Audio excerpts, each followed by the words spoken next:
Hi, boys and girls, it's Mrs. Book. I know that many of you have picked up goodie bags that were full of different craft materials. So I wanted to come up with a craft that you could use the pipe cleaners from your goodie bags. And when I was searching for different crafts, I found these pipe cleaner animals. And although I think that they are all just really super cute, my favorite was the tortoise up there in the corner. And when I started thinking about the tortoise, I thought of one of my favorite stories, which was called The Tortoise and the Hare.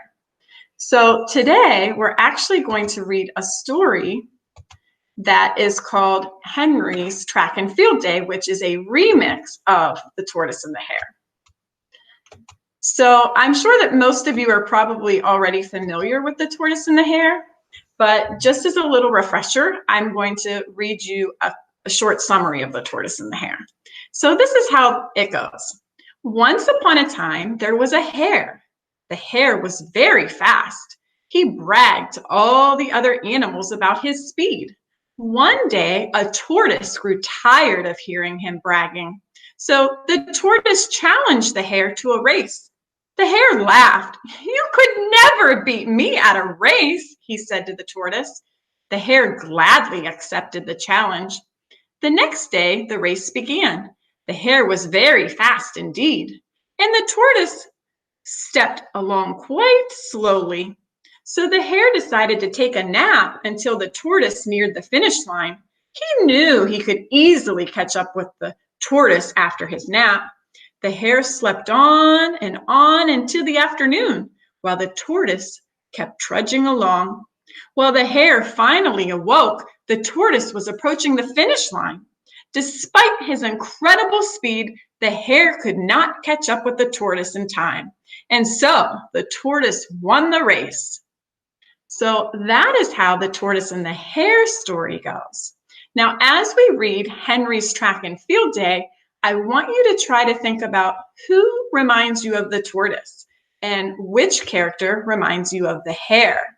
So let's take a look at the story called Henry's Track and Field Day. Henry looked around the track. The sun was shining. The grass was glistening. All the kids were buzzing with excitement. It was track and field day. Henry should have been happy. But Henry was worried. He loved to run. He had been practicing for weeks. He knew he was ready for his race, but he wasn't sure he was ready for Michael, the fastest runner at the school. On sign-up day, Michael had bragged, "I'm faster than all of you." Henry wasn't sure why, but he had said, "I'll race you and I'll win too." "You'll never beat me, Henry. You're the slowest in the class," Michael said. Henry had been so sure back then, but he wasn't sure anymore. He was afraid to lose. "What's wrong?" asked his friend Beth. Henry told her about his worries. Beth put her arm around Henry. "Henry, you love to run. You've been practicing hard. Don't worry about Michael. Do your best and never give up." Deep down, Henry knew Beth was right. Finally, it was race time. The boys lined up. Michael said, "I'm going to beat you. I'm the fastest kid in school." Henry was nervous, but he said nothing. He focused on the race. Mrs. Lopez blew the whistle. The kids were off. Michael took the lead right away. Henry didn't think about Michael. Instead, he thought about how steady his legs felt as he ran. He thought about each step he took. Before long, Michael was far ahead. He stopped running. He bragged loudly to the other kids, "Watch this. I'll let Henry pass me. I'm so fast that I will still win the race." Henry barely noticed. He was running at the same steady pace. Soon he was a full lap ahead of Michael. Michael smirked. He began to run again really fast, but something went wrong. Michael only made it a few steps. His shoelace was untied. He tripped on the lace and rolled into the grass. Henry was on his last lap now, and Michael was trying to get on his feet. Henry crossed the finish line, steady as always. Beth and the other kids cheered. Henry had beat Michael, and best of all, Henry learned that slow and steady can win the race. Well, boys and girls, I hope you enjoyed Henry's track and field day.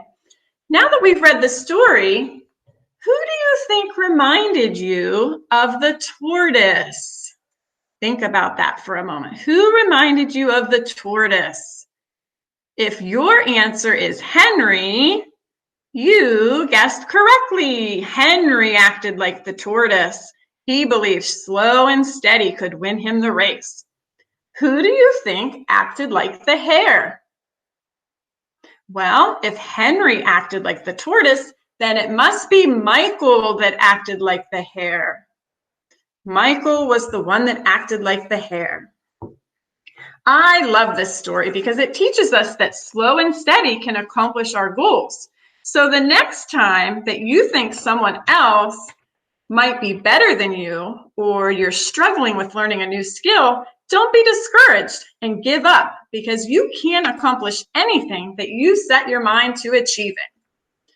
So, boys and girls, if you would like to try to make one of those pipe cleaner animals, what you need to do is in the description down below, you're going to just click on that link.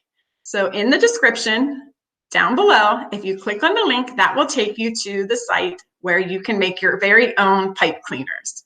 Okay, have a great afternoon, and I'll talk to you real soon. Bye, Blue Devils.